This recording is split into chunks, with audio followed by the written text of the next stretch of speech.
Bonne année 2026! On se retrouve aujourd'hui pour mon bilan lecture de l'année 2025 dans sa globalité.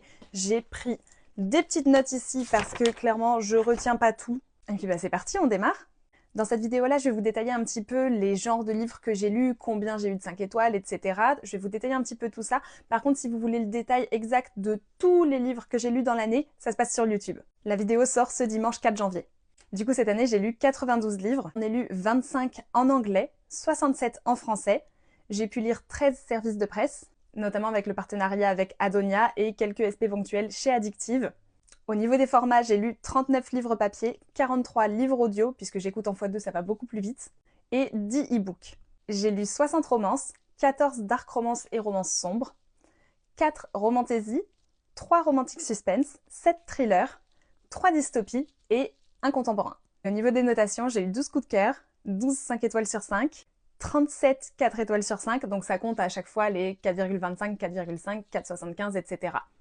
26 3 étoiles sur 5 et 5 2 étoiles sur 5. J'ai pas eu d'une étoile et j'ai pas DNF de livre, je crois. Ma lecture préférée de cette année, c'était The Broken Vows de Catherine O'Mara, donc le tome 4 de la saga des Windsor. C'est vraiment mon plus gros coup de cœur de cette année, c'était incroyable.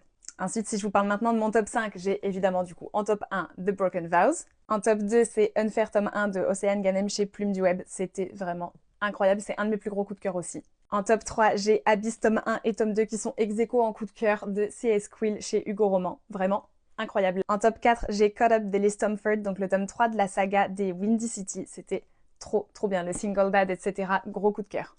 Et en top 5, j'ai Blood Vipers de Dahlia Blake chez Nox, qui était un 5 sur 5, vraiment incroyable. Je me suis toujours pas remise de la fin. Ma saga préférée de cette année, c'était les Windy City, donc c'est mon autrice top 1, Liz Stomford, parce que c'est tout simplement la saga pour laquelle j'ai eu les meilleures notes. C'était un 4 sur 5 pour Mile High, un 4,75 pour The Right Move, coup de cœur pour Caught Up et Play Along, et 5 sur 5 pour Rewind It Back. C'était incroyable. Mon top 5 autrice, du coup, c'était Liz Stomford avec la saga des Windy City. Mon top 2, Catherine O'Mara avec la saga des Windsor. Mon top 3, Anna Wang avec la saga des Kings of Sin. Mon top 4, C.S. Quill avec la duologie Abyss.